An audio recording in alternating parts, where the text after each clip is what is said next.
Well, you may or may not be familiar with the Winnipeg musician John K. Samson.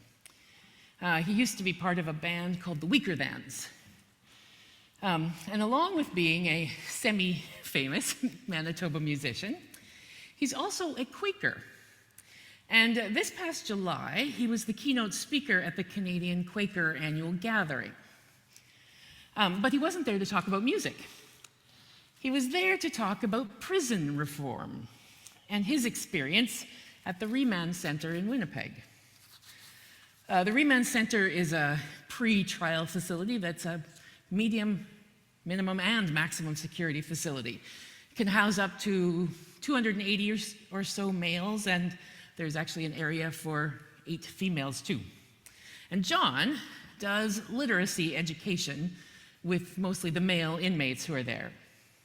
And one of the ways he does this is through using origami, folding paper.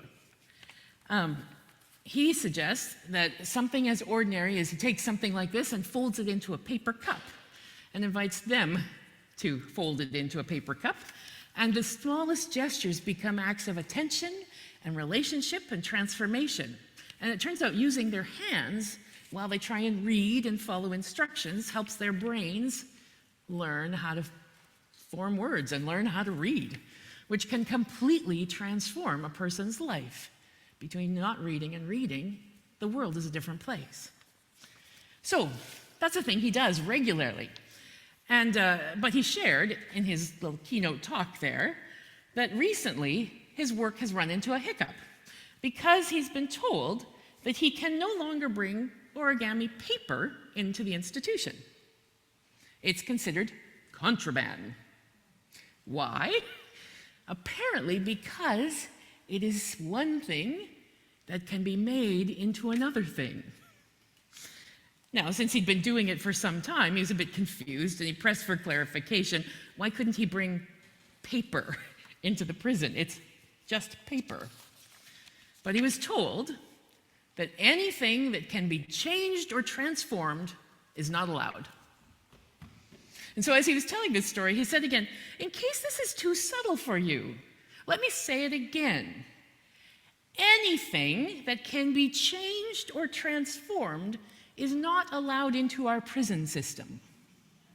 Let that sink in for a minute. It tells you a bit about how resistant to change we are in this world, even in a place where we say it's for the purpose of changing people and changing behavior. Even when we want transformation and change, we put things in place to say, no change here. The message we convey through our actions and our policies is that change is bad. And certainly you know how hard change is for all of us. Last week when a bunch of us gathered at the Presbyterian Church, Charlie Clifford reminded us how resistant we are to the concept of forgiveness, both individually but also as a culture and as a society. And even as we gather as people of faith which is often, I think, about the potential for changing hearts and changing minds, we will put our obstacles in the way of change. We criticize change, even when we say we want it. We criticize it in our leaders, and in our society, and in our politicians. And admitting we're wrong about something, eek, changing your mind about something, well, that's treated as a weakness, right? And I wonder if that's part of why today's story about Jesus is one that over the years the church decided it was important for us to remember. Because it is a different kind of story than all the others we get. So why keep it? It's a rare story where Jesus changes his mind. Let me remind you of the story as we heard it read. Jesus is traveling with his friends and followers, and he's often speaking to crowds of people. But sometimes they're just traveling through, especially in this case, because they're going through a region where the population is mostly Canaanites, not Jewish residents at all. But this Canaanite woman appears as if from out of nowhere, although it says she's a resident of the region, so why wouldn't she be there? But she shows up with the crowd and she starts trying to get Jesus' attention by going, Jesus, Jesus, Son of David, have mercy on me. My daughter's tormented by a demon. You have to help me. And it appears that even though Jesus is quite used to crowds gathering and even people clamoring after him for healing, he's kind of caught off guard by this woman's advances. This is highly inappropriate. Like, women don't approach men. That's not right. And this is a foreign, non-Jewish woman. This is not how things go. So at first, Jesus just kind of ignores her. Maybe she'll go away. But she will not be ignored. And it kind of becomes a bit of a disturbance and even a bit embarrassing because she's loud and she's not ignoring all the shushing that's happening with Jesus' followers. And so the disciples come to Jesus and say, you got to do something about her. She's a problem. She's bothering everyone. Can you just somehow get rid of her?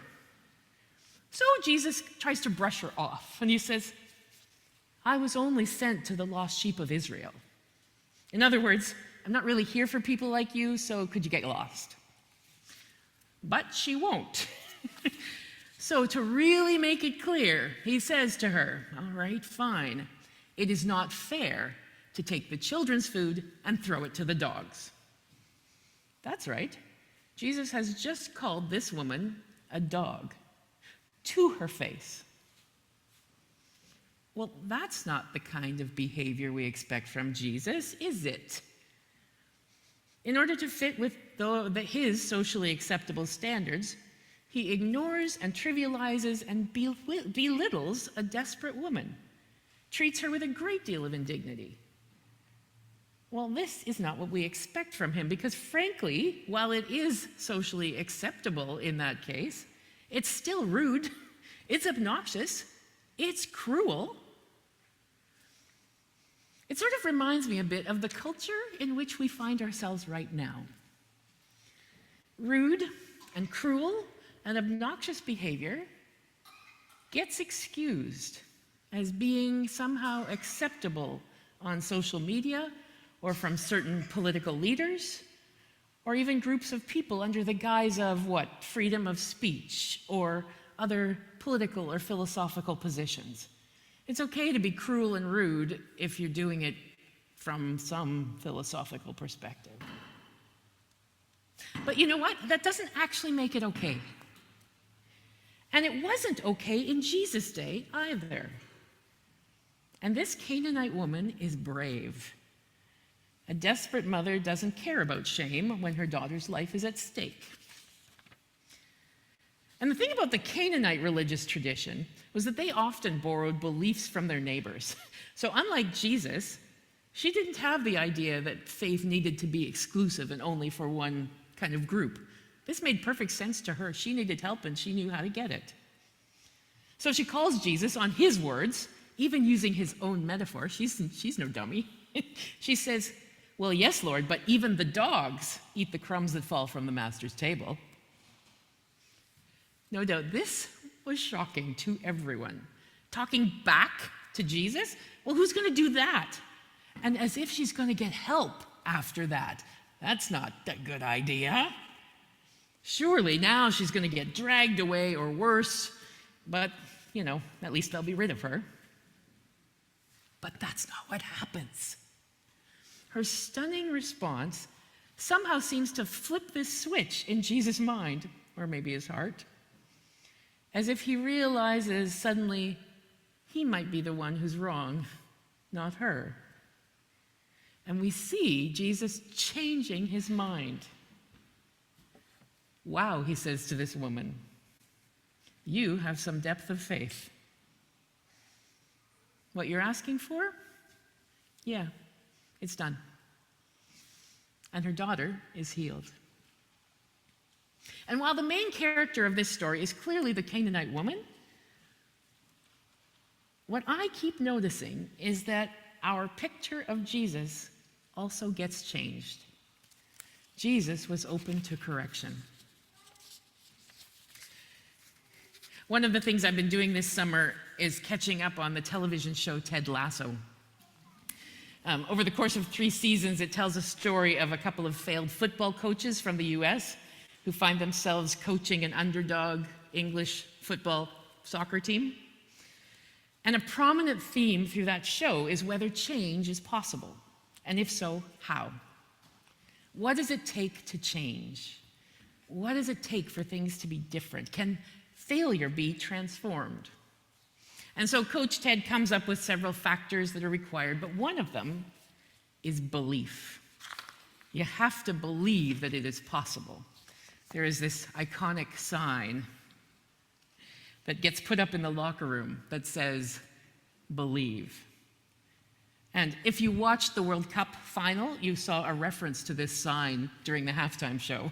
So if you haven't watched Ted Lasso and you thought, what the heck is that sign? That's what it was. Believe.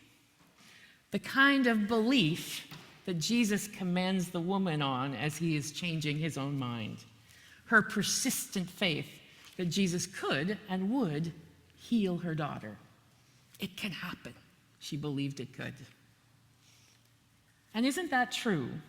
For any change to happen, some people have to change their minds, and we have to believe it's possible.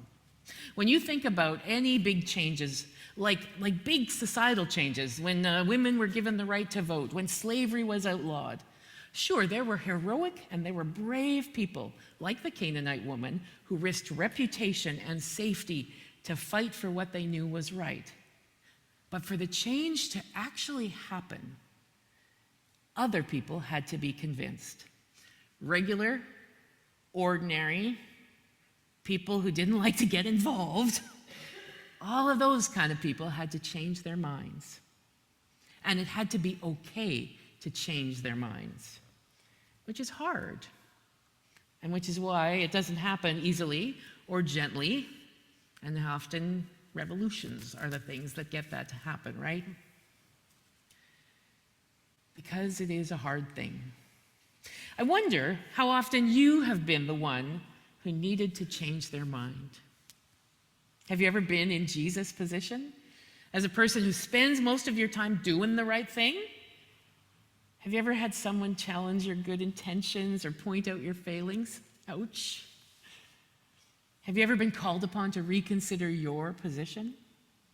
And how willing have you been to consider a change? Sometimes I wonder about that, because all of us think that we're right about things, right? Often we're quite convinced of it. When we have elections, there is really little room for candidates to change our minds. We vote for the party we've always voted for, regardless of debates or what the candidate might say to us. We've already decided. I wonder if we need to help our neighbors and our communities and ourselves to stop holding so tightly to our answers so that we might be open to a new thought. For example, we know that the reason we are so susceptible to believing things on the internet is when they match what we already think. That's when we start spreading false things because it seems like it should be true because it matches what we think. And it's how we want things to be. So we think, oh yeah, that must be good. Send that on. Instead of checking our assumptions and asking more questions of ourselves.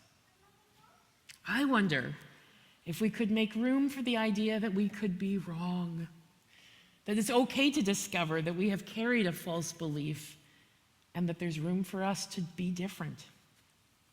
You know, indeed, this week, I saw someone's online post where they came looking for sympathy. Yes, on the internet. Not for someone to say that they were right, but just for a little less criticism and judgment from what they were feeling around them. Let me tell you why. He'd been asked to go shopping for lettuce. And when he came home, his partner said, "This is a cabbage." And he said, "Well, sure, but if you leave it on the counter, it'll ripen and get there." Turns out, for some reason, for his whole life, he had thought that cabbage was lettuce that had not yet ripened. You know, like an avocado, it starts out hard and softens up.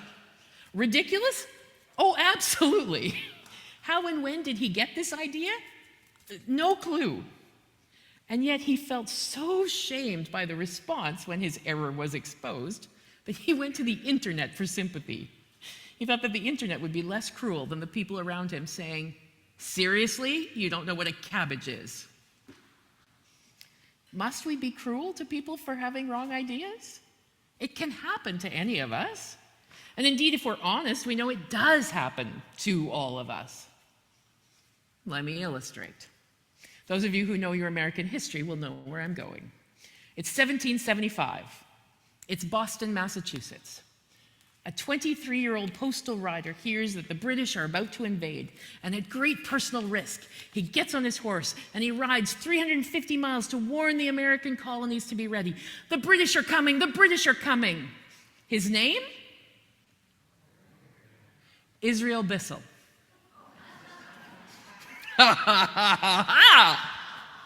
How many of you thought I was talking about Paul Revere?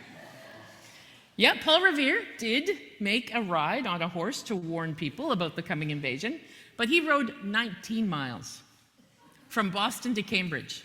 That was it. It was Israel Bissell who went on his horse, who was the 23-year-old, went all the way to Philadelphia, bringing the message to communities all along the way to be ready for the advancing armies. Between Paul and Israel, who's the one you think made the biggest difference to the revolution? So how come we all think it's Paul Revere? There's an answer to that. It's pop culture. It goes back to the 1860s, when popular culture at the time was the poetry of someone named Henry Wadsworth Longfellow. And Longfellow considered himself a patriot. He wanted to write a stirring poem to inspire his new country that was kind of facing a civil war. He wanted to write something that would inspire and unite. So he went looking for an American hero, a story he might tell. Listen, my children, and you shall hear of the midnight ride of Paul Revere. Because Paul Revere sounds a lot better trying to rhyme than Israel Bissell. Which poem became famous? That one.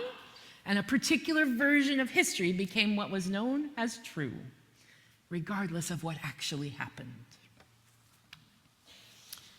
I wonder whether this story of Jesus and the Canaanite woman might loosen our grip just a little bit on the version of truth upon which we think we stand.